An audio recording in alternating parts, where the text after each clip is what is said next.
undergraduate researcher here in Dr. Connor's lab at Brown.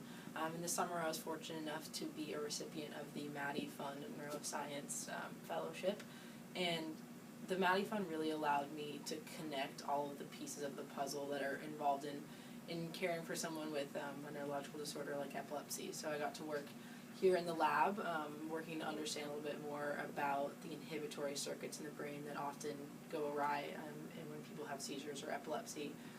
So that was the great academic component of it. And then I was also fortunate enough to work at Camp Matty this summer, which really blended my love for neuroscience and horses and children, and was able to see how these children live day to day with epilepsy and the magical effect that working with horses and volunteers had on their lives. And then the third component that I was fortunate enough to participate in was shadowing Dr. Gaetanis at Rhode Island Hospital.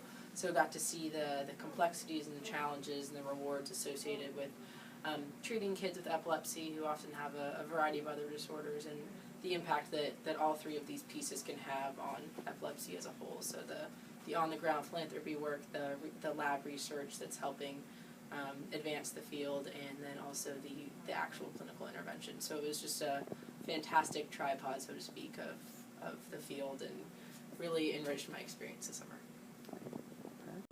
So I'm a neuroscience concentrator. I'm a senior at Brown, so I'll be graduating in May and heading back to California, where I'm originally from, to work for a business consulting firm that does some really awesome work consulting big biotechnology and pharmaceutical corporations, many of which I'm sure develop rockstar epilepsy drugs to try and help develop business strategies that make those drugs and products as effective as possible and help them get into as many clinics and help as many people as they possibly can. So being a part of the Matty Fund has really enlightened my love for these new technologies and drugs that can make an impact not just on one or two patients but thousands, especially many of the kids suffering from epilepsy.